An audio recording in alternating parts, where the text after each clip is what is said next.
सभी को नमस्कार, स्वागत है आपका आज की क्लास में। आज की क्लास बीए फोर्थ सेमेस्टर के हिस्ट्री के बच्चों के इंपॉर्टेंट क्वेश्चन की क्लास है। इसमें पहले हम पार्ट 2 कंप्लीट कर चुके हैं, जिसमें पार्ट 1 और पार्ट 2 में यूनिट 4 तक कंप्लीट कर चुके हैं। आज हमारा पार्ट 3 और लास्ट पार्ट है, जिसमें हम यूनिट 5 से 7 तक कंप्लीट करेंगे। और जिस बच्चे ने भी पार्ट 1 पार्ट 2 नहीं देखा वो देख लीजिए, बहुत इंपॉर्टेंट है, उसका लिंक आपके डिस्क्रिप्शन में देख लीजिए। यूनिट 5 शुरू करने से पहले हम देखते हैं कि लास्ट में हमने जो पार्ट 2 करा था, यूनिट 4 का एक क्वेश्चन था 58 की क्रांति, या उसे महान विद्रोह कह सकते हैं। उसके कारण हमने कर लिए थे, उसके परिणाम हमें करने बाकी हैं, जो भी बहुत इंपॉर्टेंट है, उसके आने की भी बहुत संभावना है। तो हम देख लेते हैं 58 की क्रांति वाला। इसमें हमने क्रांति क्या थी समझ लिया था। क्रांति के कई इंट्रोडक्शन के बाद कई सारे कारण समझे थे, राजनीतिक, आर्थिक, सैन्य। अब हम परिणाम समझना है, इसके परिणाम क्या क्या निकले थे, तो देख लेते हैं।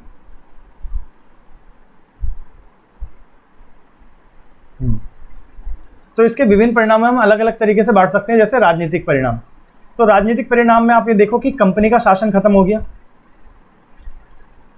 कंपनी शासन खत्म होने का मतलब है पहले शासन का सारा नियंत्रण कंपनी के हाथ में था, वो खत्म होके ताज का शासन शुरू हो गया। ताज का शासन शुरू होने का मतलब है सारी शक्ति अब ताज यानी कि रानी के हाथ में आ गई। कंपनी का शासन खत्म हो गया। इसके अलावा पहले जो भारतीय प्रशासन को निर्धारित और संचालन करते थे वो गवर्नर जनरल करते थे। तो गवर्नर जनरल के पोस्ट को समाप्त करके इसके बदले वायसराय का पद ले आया गया, वायसराय पद। इसके अलावा एक नया पद लाया गया भारत में, जिसका नाम रखा गया राज्य सचिव। और राज्य सचिव के साथ 15 सदस्यों की एक टीम होती थी।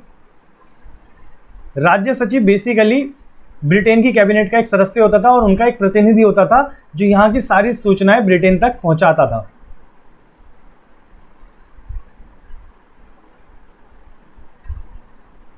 और इसके बाद रानी ने यह आश्वासन भी दिया कि भारतीयों को प्रशासन में हिस्सा मिलेगा, यानी कि जिस मांग के लिए हम विद्रोह कर रहे थे, स्वशासन की मांग, उसके बाद हमें उसमें भी भूमिका प्राप्त होगी। तो राजनीतिक कारण में पहला कारण आप बताएंगे कंपनी का शासन समाप्त होना, ताज का शासन शुरू हो जाना, जैसे ये पहला पॉइंट हो गया, ये दूसरा पॉइंट हो गया।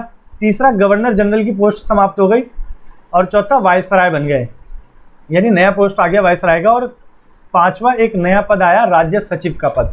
तो ये सारी चीज़ें ही आपको प्रॉपर क्लियर होनी चाहिए। इसके बाद हम अगला पॉइंट देखेंगे तो वो आर्थिक कारण हो सकता है, आर्थिक परिणाम हो सकता है।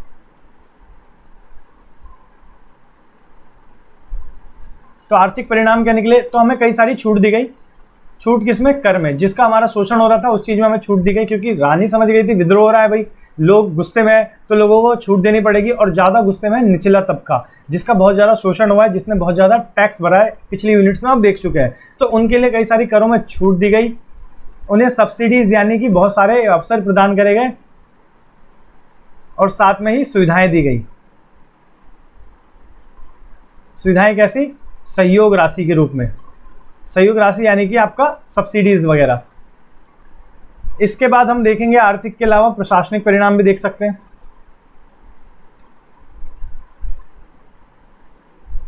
प्रशासनिक परिणाम में आप देखोगे जो अधिकारी हैं पहले सिर्फ ब्रिटिश होते थे, अब भारतीयों को भी पद मिलेगा।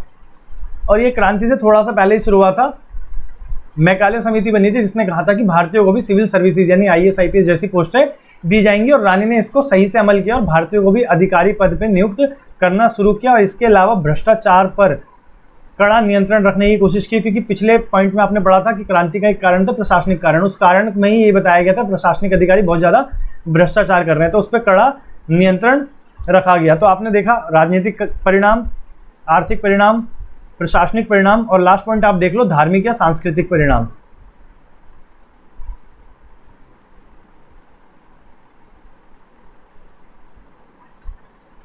परिणाम आपको वही देखने को मिलेंगे जो कारण थे, उसमें सुधार हुआ। कारण क्या था कि हमारे साथ दुष्व्यवहार हुआ था, ईसाईकरण कर रहे थे वो लोग। ईसाईकरण मतलब जो व्यक्ति ईसाई धर्म अपनाएगा उसको ऊंचा पद दे रहे थे और अन्य धर्म वाले को निचला पद दे रहे थे, उनका शोषण भी हो रहा था। तो ऐसी स्थिति में अन्य धर्मों को भी छूट दी उसने, रानी ने, और उन्हें भी अधिकार दिए। तो इससे क्या लगा लोगों को कि रानी भाई अच्छा नेतृत्व करेगी और सुधार आएगा, तो क्रांति और विद्रोह जैसी स्थिति दोबारा उत्पन्न नहीं होगी। तो रानी ने, जो महारानी थी जिसने ताज का शासन चालू किया 1858 में, 1857 की क्रांति के बाद, उसने बड़ी चालाकी से ही दोबारा क्रांति होने की संभावना को दबा दिया। कैसे दबा दिया? हमें विशेष तरह से अलग अलग क्षेत्रों में छूट देके, जैसे राजनीतिक में सुधार कर दिया जो बहुत बड़ा मुद्दा था, इसके बाद आर्थिक परिणाम हमें छूट दे दी, अवसर दे दिया, सहयोग दिया, प्रशासनिक परिणाम भ्रष्टाचार खत्म हो गया और हमें भी अच्छे अच्छे पद दिए, और धार्मिक परिणाम में क्या था? ईसाईकरण पर रोक लगा। इसके अलावा जो धार्मिक चिन्ह लगाने पे, मतलब जो आपके सैनिक थे वो धार्मिक चिन्ह नहीं पहन सकते थे, धार्मिक चिन्ह पहनने के लिए भी अलाउड कर दिया। तो इसके बाद हमें अच्छा लगा और हम विद्रोह की स्थिति जो थी, जो द्वेष भाव था, वो सब खत्म हो गया। लेकिन हाँ, एक पॉइंट आप ये भारतीयों की तरफ से देखोगे, सॉरी, कि अब हमें एकता आ चुकी थी। अगर हम एक पॉइंट देखें भारतीयों की तरफ से, तो हम एकता आ चुकी थी हमारे बीच, हम समझ चुके थे स्वतंत्रता लेने के लिए हमें एकता की जरूरत है, क्योंकि हम स्वतंत्र हुए तो राजनीति को भी झुका दिया हमने। एकता आने के बाद हम जागरूक भी हो चुके थे। जागरूक इस तरीके से कि पिछली क्रांति जो 1857 की क्रांति थी उसमें सिर्फ अपने अपने राज्यों के लिए लड़ाई कर रहे थे। जागरूक ऐसे कि अब हम संपूर्ण भारत के लिए लड़ाई करनी है। इसके बाद एक परिणाम ये भी आया कि अंग्रेज सतर्क हो गए, क्योंकि ये क्रांति तो हुई अंग्रेजों के विरोध में, तो अंग्रेजों को भी समझ आ गया हमें सतर्क से रहना पड़ेगा भाई, अब भारतीय भी विद्रोह कर सकते हैं, गूंगे बहरे नहीं है जैसा हम समझ रहे थे। इसके अलावा हम पे नियंत्रण रखने के लिए उन्होंने सिविल लाइन्स बनाई, अंग्रेजों ने सिविल लाइन्स बनाई। सिविल लाइन्स क्या था? एक प्रकार की बस्ती समझ लो या बिल्डिंग समझ लो, जो भारतीय वस्तुओं के चारों तरफ होगा, जितने भी भारतीय लोग रहते हैं उसके चारों तरफ अंग्रेजों की बिल्डिंग्स या बस्तियां बिछा दी गई, ताकि भारतीयों पे अच्छे से नजर रखा जा सके।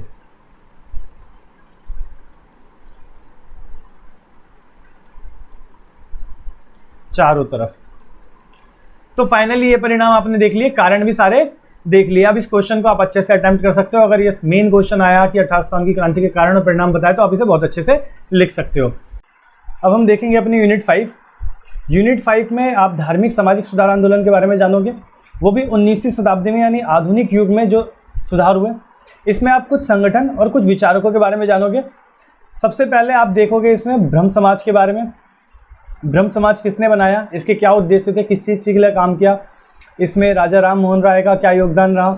आर्य समाज के बारे में जानोगे कि आर्य समाज किस तरीके से अपने हिंदू समाज में, हिंदू समुदाय में सुधार करना चाहता था। रामकृष्ण और विवेकानंद, इनके बारे में समझोगे। रामकृष्ण कौन थे, विवेकानंद इनसे कैसे जुड़े, इनके शिष्य कैसे बने, और आगे चल के विवेकानंद ने रामकृष्ण जी के नाम पे ही मिशन चलाया। तो आइए एक एक करके तीनों समझते हैं। तो सबसे पहला पॉइंट है अपना ब्रह्म समाज। ब्रह्म समाज के जो संस्थापक थे वो राजा राम मोहन राय थे।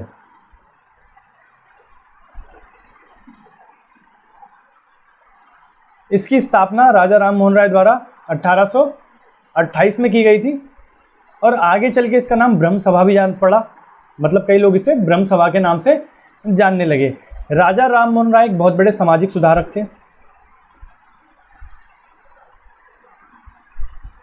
और पूरे इतिहास में समाज सुधार में इनका सबसे बड़ा और सबसे प्रमुख योगदान था, क्योंकि इनका प्रमुख एजेंडा सती प्रथा का विरोध करना था।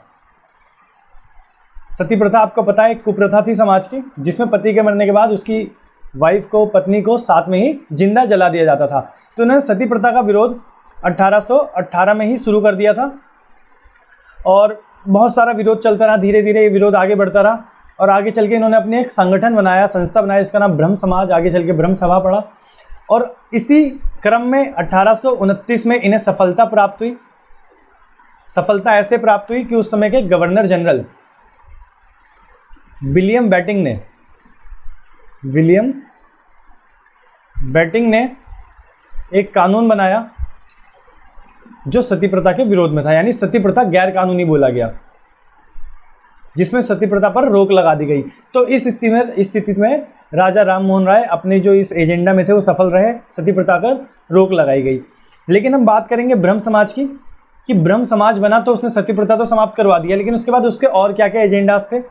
तो उसकी अगर विशेषताओं की बात करें हम, तो समाज की जितनी कुप्रथा थी सबका ही विरोध करना था उनको, जैसे कि बाल विवाह, जैसे स्त्री शिक्षा पर रोक लगाना।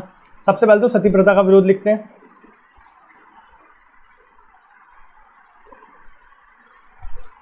बाल विवाह का विरोध किया इन्होंने।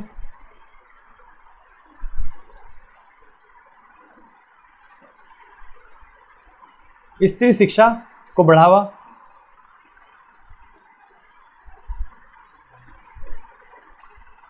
ये हो गई सामाजिक बात। इसके बाद ये अध्यात्म की ओर आगे बढ़ते हुए इन्होंने एकेश्वरवाद को बढ़ावा दिया है। एकेश्वरवाद एक ऐसी विचारधारा होती है जिसमें एक ईश्वर को ही माना जाता है, यानी आप किसी भी धर्म से, किसी भी समुदाय से हो, इनका मानना होता है सबका सेम एक ही ईश्वर होता है और हमें एक ही ईश्वर की आराधना करनी चाहिए। और समाज के अन्य कुरीतियों का भी इन्होंने विरोध किया था। कुरीतियां जो धार्मिक या सामाजिक किसी भी तरीके से हो। तो ये हमने देख लिया इसकी विशेषताएं ब्रह्म समाज की। एक विशेषताएं, तो ऊपर आपने राजा राम मोहन राय के बारे में समझा, उन्होंने कैसे ब्रह्म समाज बनाया और कैसे सती प्रथा का विरोध करा और आगे चल के सती प्रथा के खिलाफ कानून बन गया। फिर आपने देखा जो ब्रह्म समाज बना उसकी क्या विशेषताएं थी, इसे आप एक्सप्लेन करके लिखेंगे। इसके बाद ब्रह्म समाज के बारे में आप और एक्सप्लेन करेंगे कि ब्रह्म समाज कैसे कैसे विकसित हुआ। तो 1828 में ब्रह्म समाज बना, आगे चल के उसी का नाम ब्रह्म सभा पड़ा। शुरुआत में इसका कार्यभार राजा राम मोहन राय ने संभाला।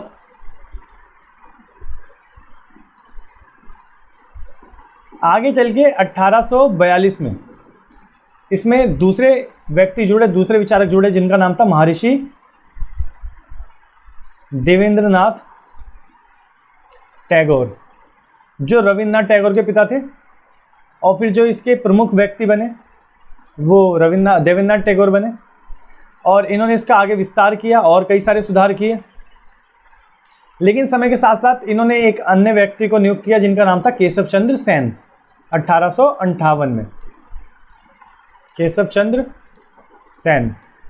लेकिन आगे चल के इन्हीं का विवाद हो गया महर्षि देवेंद्रनाथ से, यानी जिन्होंने इसको नियुक्त किया उनसे इनका विवाद हो गया और ये निष्कासित कर दिए गए। निष्कासित होने के बाद इन्होंने भारतीय ब्रह्म समाज का निर्माण करा, जो स्वतंत्र रूप से इन्होंने केशव चंद्र सेन ने अपना बनाया था, भारतीय ब्रह्म समाज। और देवेंद्रनाथ ने ब्रह्म समाज का नाम आदि ब्रह्म समाज कर दिया। और ये दोनों ही अपने अपने स्तर पे समाज सुधार का कार्य करते रहे। इसके बाद हम अगले पॉइंट को देखते हैं जो है हमारा आर्य समाज के ऊपर। आर्य समाज हमारा एक धार्मिक समाज था, धार्मिक आंदोलन था या धार्मिक संगठन था। इसकी स्थापना की बात करें हम अगर, तो इसकी स्थापना दयानंद सरस्वती ने करा, जिनके बचपन का नाम मूलशंकर था। इसकी स्थापना इन्होंने 1875 में करी थी और इसका मुख्यालय उस समय इन्होंने लाहौर में रखा था, लेकिन बाद में इसका स्थानांतरण हुआ और इसे बॉम्बे में ट्रांसफर कर दिया गया। ये एक हिंदू धार्मिक सुधार आंदोलन था, क्योंकि वो हिंदू धर्म से संबंधित थे तो हिंदू धर्म में सुधार करना चाहते थे।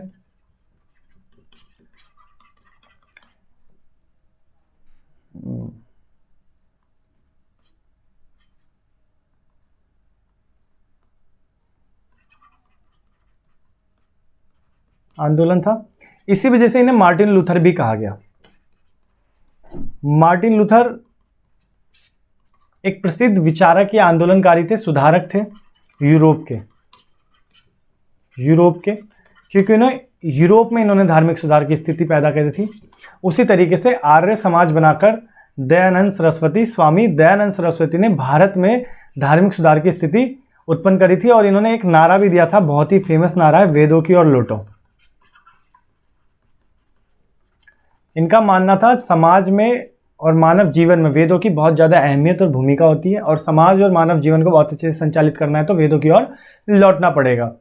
तो नाम दयानंद सरस्वती, बचपन का नाम मूलशंकर, 1875 में स्थापना करी, शुरुआती मुख्यालय लाहौर, बाद में बॉम्बे में आ गया। ये धार्मिक सुधार था हिंदू धर्म का, इन्हें मार्टिन लूथर कहा गया। और 1875 के बाद इन्होंने नारा दिया, वेदों की ओर लौटो। इसके बाद इसकी अन्य विशेषताएं देखें हम अगर, तो विवाह के संबंध में इनका मानना था कि आयु जो है स्त्री की 16 वर्ष होनी चाहिए और पुरुष की 25 वर्ष होनी चाहिए। और बाल विवाह के ये सख्त विरोध थे, वेदों पर इनका विचार मानना था कि वेद सर्वश्रेष्ठ ग्रंथ है और जो जीवन है या समाज है वो पूरे तरीके से वेदों पर आधारित होना चाहिए। मूर्ति पूजा की अखंडता करते थे, आलोचना करते थे। इनका मानना था मूर्ति पूजा नहीं होनी चाहिए। यहाँ तक कि इन्होंने राम और श्री कृष्ण को दोनों को ही सामान्य पुरुष बताया। शुद्धि आंदोलन यानी हिंदुओं को पुनः वापसी करवाई, क्योंकि आपको पता है उस समय बहुत सारे धर्म के लोग कन्वर्ट हो रहे थे ईसाई धर्म में, क्योंकि हमारे देश में जिसका शासन था वो ईसाई धर्म से संबंधित थे और इससे पहले इस्लामिक शासन था तो लोग इस्लामिक धर्म में कन्वर्टेड हो गए थे। इस वजह से शुद्धि आंदोलन चलाया जिसमें इन्होंने जो भी अन्य धर्म में कन्वर्ट हुए उन लोगों को वापस हिंदू कन्वर्ट किया। तो ये आपका आर्य समाज है जिसमें आप मूल शंकर यानी दयानंद सरस्वती के बारे में बताएंगे, इन्होंने इसकी स्थापना करी, इनकी विशेषता बताएंगे और फिर इस आर्य समाज की क्या विचारधारा थी, क्या विशेषता थी और किन मुद्दों पे इन्होंने काम किया। अब हम जानेंगे रामकृष्ण जी के बारे में। रामकृष्ण जी का पूरा नाम रामकृष्ण परमहंस था।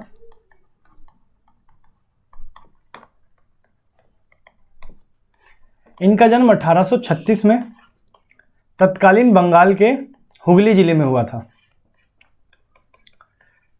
इन व्यक्ति को, रामकृष्ण जी को, समाज ने बिल्कुल असामान्य बताया। असामान्य बताने का कारण ये बहुत ज़्यादा अध्यात्म और धार्मिक व्यक्ति थे जो कि बचपन से ही थे। ये शुरुआत से ही काली माता के मंदिर में पूजा करते थे, काली माता की पूजा करते थे। इसके बाद इन्होंने सभी धर्मों को एक बताया। इनका मानना था किसी भी धर्म में कुछ फर्क नहीं होता, ईसाई धर्म और हिंदू धर्म सभी धर्मों की जो मेन भावनाएं, मूल भावनाएं वो सबकी सेम होती है, तो सभी धर्मों को एक बताया। और इन्होंने ये भी बताया कि जो मानव जीवन है उसका मूल आधार या उद्देश्य भक्ति होना चाहिए, यानी भक्ति से आपका जीवन आसानी से साकार हो सकता है, आपको आपके जीवन का लक्ष्य मिल सकता है। तो बेसिकली रामकृष्ण परमहंस बहुत ही ज़्यादा आध्यात्मिक और धार्मिक व्यक्ति थे, जिस वजह से इनमें असामान्य शक्तियाँ भी थी। बहुत ज़्यादा फेमस कहानियाँ भी हैं। ऐसा भी माना जाता था कि काली माता को ही अपने हाथों से खाना खिलाते थे, इतनी ज़्यादा इनकी अध्यात्म की शक्ति थी। इसके बाद इन्होंने एक संगठन भी बनाया था, परमहंस मठ।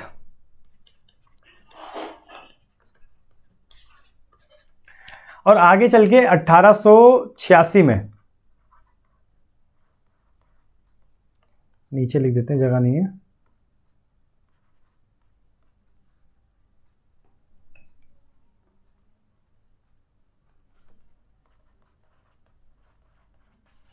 इनकी मृत्यु हो गई। और इनकी जो वाइफ थी यानी इनकी बीबी का नाम शारदा देवी था। तो ये बेसिक इंट्रो है इनके बारे में। इसके बाद हम जानेंगे स्वामी विवेकानंद के बारे में।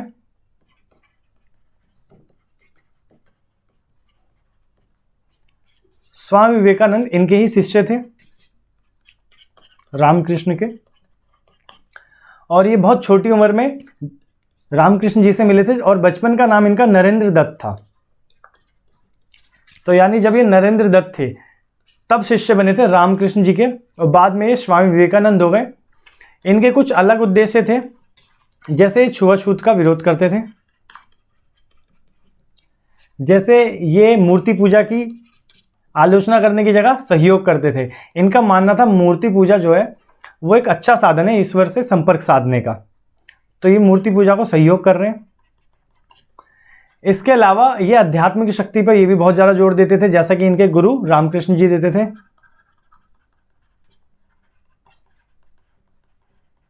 इन्होंने युवाओं से भी अपील की कि आप अपनी संस्कृति पर गर्व करो और अध्यात्म के रास्ते पे चलो। इससे क्या है, युवाओं का जीवन ज़्यादा सफल होगा, अपने जो लक्ष्य हैं उसकी प्राप्ति में आपको ज़्यादा सहायता प्राप्त होगी।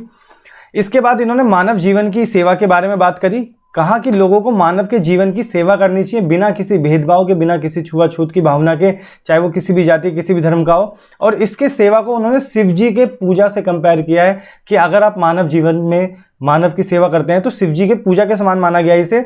और इन सब बारे में इन्होंने शिकागो में 1893 में धार्मिक सम्मेलन हुआ था, विश्व धार्मिक सम्मेलन था ये, इसमें इन्होंने भाषण दिया था और ये भाषण हिंदी में था, जिसके बारे में कहावत भी बहुत प्रचलित है कि वहाँ पे तालियां बजी थी, इंडिया तक आवाज़ें आई थी, ऐसा कुछ।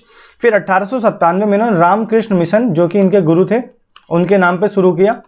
जिसमें उन्होंने शिक्षाएं देना प्रारंभ करी, जो भी रामकृष्ण जी की थी और आपने पढ़ी जो विवेकानंद जी चाहते थे। और फाइनली 1899 में कलकत्ता के समीप एक वेलूर मठ की स्थापना करी इन्होंने, जिससे इनकी शिक्षाओं का प्रचार प्रसार होता रहा।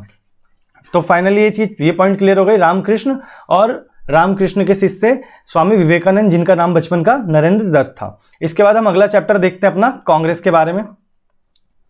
तो कांग्रेस के बारे में आपको बताऊं मैं, कांग्रेस भारत की पहली नेशनल पार्टी मानी जाती है और इसका निर्माण 1885 में हुआ था और इसका निर्माण उस समय इंडियन नेशनल कांग्रेस के नाम से हुआ था, भारतीय राष्ट्रीय कांग्रेस के नाम से। इस चैप्टर में आप कांग्रेस के बारे में समझेंगे, कांग्रेस के निर्माण को समझेंगे और आगे चल के कांग्रेस दो विचारधाराओं में बटा, उदारवादी और उग्रवादी, जिन्हें आप नरमपंथी और गर्मपंथी के नाम से भी जानते हैं, नरमपंथी और गर्मपंथी। तो INC यानी कि इंडियन नेशनल कांग्रेस की आप पृष्ठभूमि समझिए, यानी इंडियन नेशनल कांग्रेस के निर्माण में किसकी भूमिका, किसका योगदान रहा। तो सबसे पहले हम समझेंगे इंडियन एसोसिएशन। इंडियन एसोसिएशन बनाया गया था 1884 में, कांग्रेस के निर्माण से एक साल पहले। इसका निर्माण सुरेंद्रनाथ बनर्जी प्लस आनंद मोहन बोस, इन दोनों ने मिलकर करा था। इसके निर्माण का उद्देश्य ही ये था कि भारत के लिए एक नेशनल लेवल पे कोई पार्टी, कोई संगठन का निर्माण हो। लेकिन इसी की नींव के आधार पर आगे चल के 1885 में कांग्रेस बन गया। फिर उस समय एक बहुत ही विवादित बिल था जो लॉर्ड रिपन यानी तत्कालीन जो वायसराय थे उनके द्वारा बनाया गया था,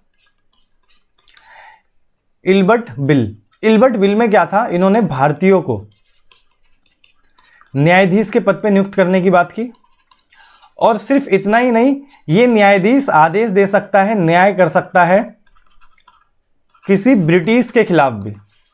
ब्रिटिश वो जो यहाँ पे शासन कर रहे हैं, और अगर किसी ब्रिटिश अधिकारी पे मुकदमा होता है तो वो भी तो न्यायालय जाता है। तो ऐसी स्थिति में कोई भारतीय न्यायाधीश भी उस पर न्याय कर सकता है। लेकिन आगे चल के इसका बहुत ज़्यादा विरोध हो गया और इसको समाप्त कर दिया गया। तो ये दो नींव थी, ये दो पृष्ठभूमि थी जिसके आधार पर आगे चल के कांग्रेस का निर्माण हुआ। अब कांग्रेस के निर्माण को आप समझिए, कांग्रेस का निर्माण किसने किया, कब हुआ, कैसे हुआ। तो एक चीज़ आप समझ चुके हैं, कांग्रेस का निर्माण 1885 में हुआ था। इसके निर्माण में ब्रिटिश अधिकारी A.O. ह्यूम का बहुत बड़ा योगदान है। A.O. ह्यूम, इवन कहा जाता है कि कांग्रेस का निर्माण A.O. ह्यूम ने करा। लेकिन इसके सहयोग में दो भारतीय थे, वही दो भारतीय जिन्होंने इंडियन एसोसिएशन बनाया, आनंद मोहन बोस और सुरेंद्रनाथ बनर्जी।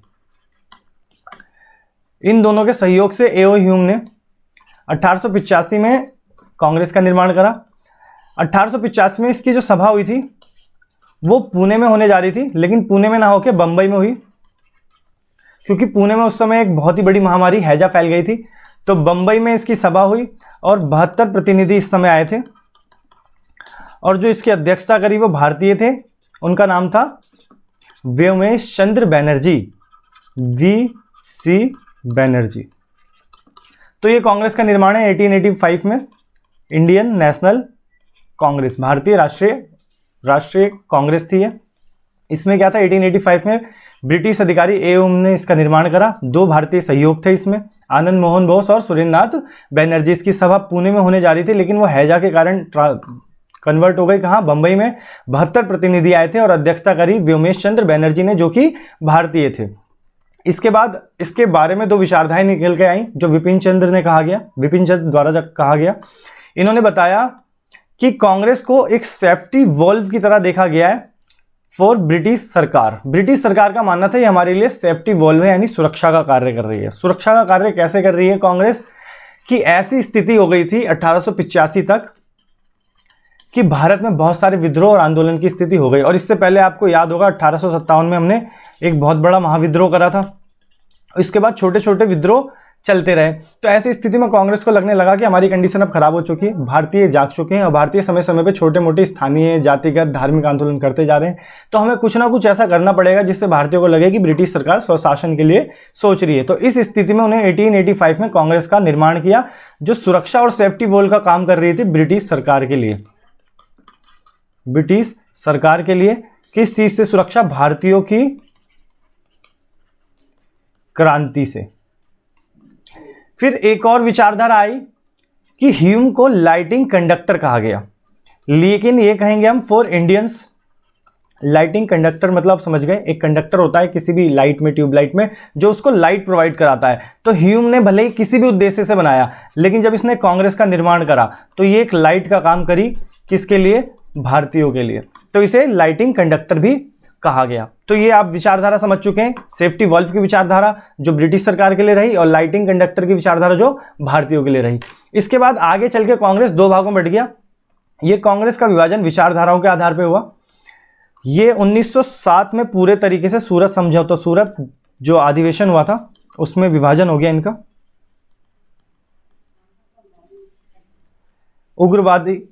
उग्रवादी यानी उग्रपंथी और उदारवादी यानी नरमपंथी। इस विचारधारा का मतलब ये, उदारवादी नरमपंथी क्या चाहते हैं कि हम क्या करें? अंग्रेजों से वार्तालाप करें, उनसे समझौता करें, उनसे पत्र पत्रिकाएं भेजें, उनसे निवेदन करें, याचिकाएं करें और ऐसे करके अपनी मांगों को मनवा लें। तो वार्तालाप कर लें, याचिका कर लें, निवेदन करें, पत्र भेजें, समझौता करें। और अंग्रेजों पे भारतीयों को, उदारवादी भारतीयों को विश्वास था कि हम ये सारी बातें करेंगे, वार्तालाप, याचिकाएं करेंगे, निवेदन करेंगे, पत्र लिखेंगे, उनसे समझौता करेंगे, मांगे करेंगे, तो हमारी मांगों को आज नहीं तो कल सुना जाएगा। जबकि उग्रपंथी विचारधारा, जो कि आप समझते हो गर्मपंथी भी कहते हैं जिन्हें, अब नाम से पता चल रहा है गर्मपंथी, यानी कि ये इस विचारधारा को डिनाई करते थे, नहीं मानते थे। इनका मानना था हमें हड़तालें करनी पड़ेंगी, हमें विरोध प्रदर्शन करना पड़ेगा,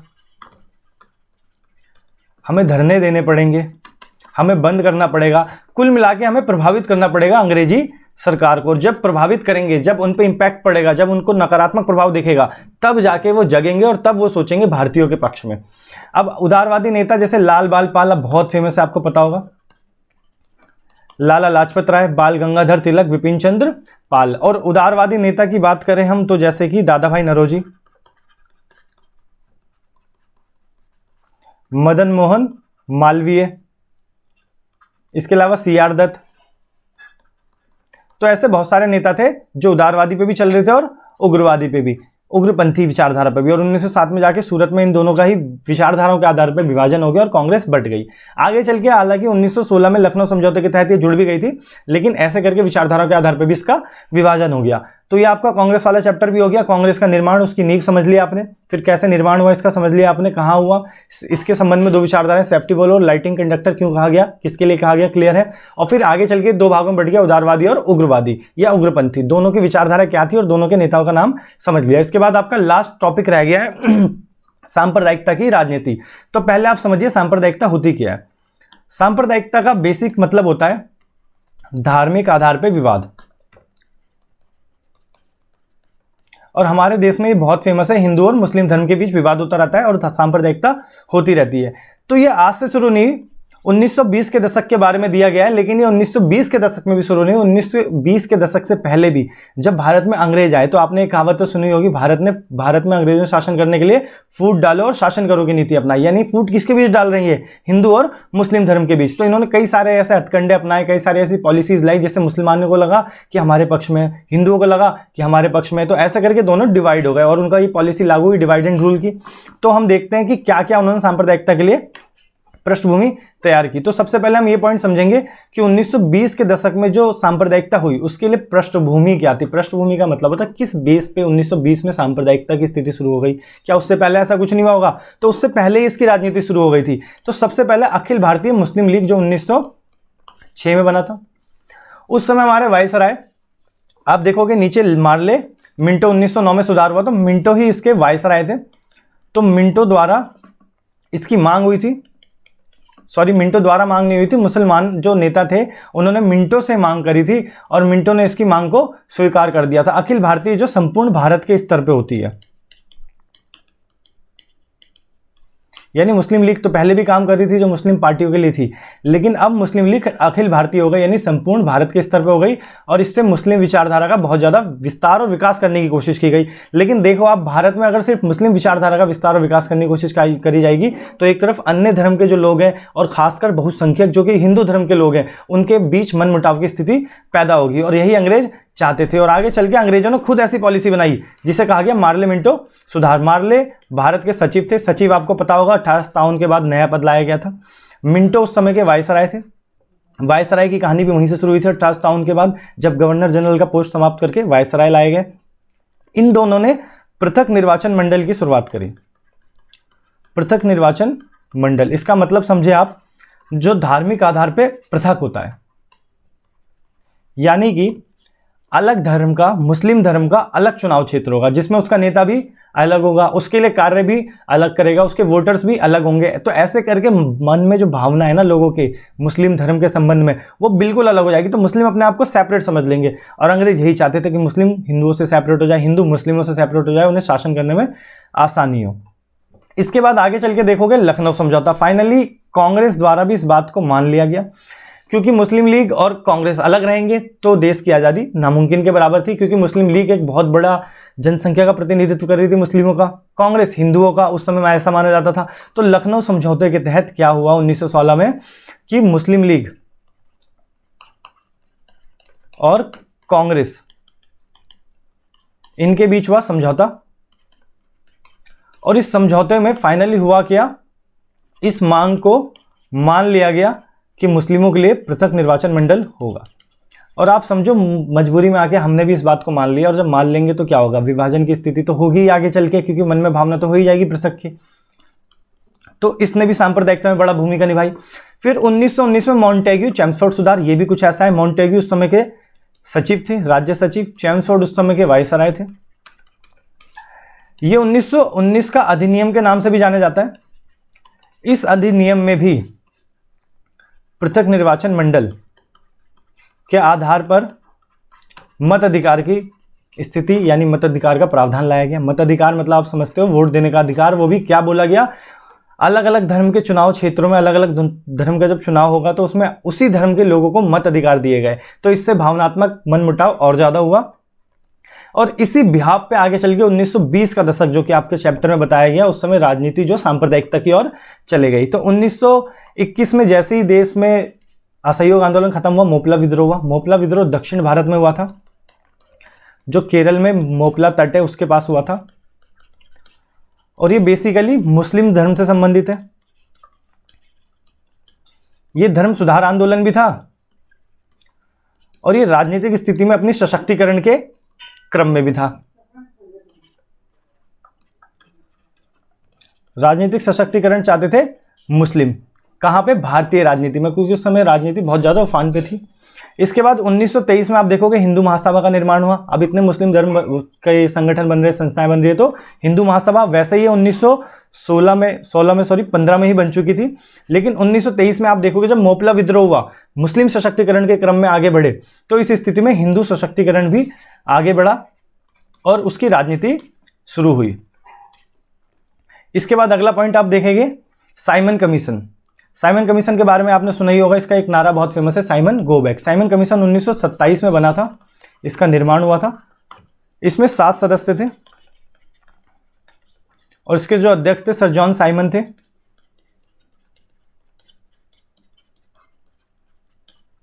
और ये 1928 में भारत आया। अब इसका उद्देश्य भी कहने के लिए तो प्रशासनिक सुधार था। ये कहते, अब कोई ऐसे बोल के तो आएगा नहीं कि हम हिंदू मुस्लिम को बांटने आ रहे हैं, तो ये कहते थे प्रशासनिक सुधार करने आ रहे हैं, लेकिन इनका एजेंडा भी प्रशासनिक विभाजन था, और इनकी नींव से भी इस मनमुटाव को और ज़्यादा आगे हवा मिली।